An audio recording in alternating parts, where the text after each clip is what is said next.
सुरू होणाऱ्या क्रीडा महोत्सवातील सर्व सामन्यांमध्ये उत्साहाने सहभागी होईल. खेळाच्या सर्व नियमांचे पालन करीन. योग्य मान राखीन. यशाचा आनंद व अपयशाचे दुःख समतोल वृत्तीने स्वीकारीन. या क्रीडा महोत्सवाच्या निमित्ताने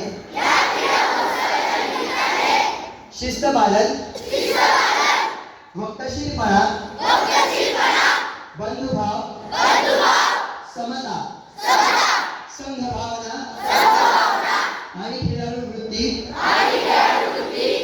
या मूल्यांची जोपासना करण्याची मी प्रतिज्ञा करीत आहे.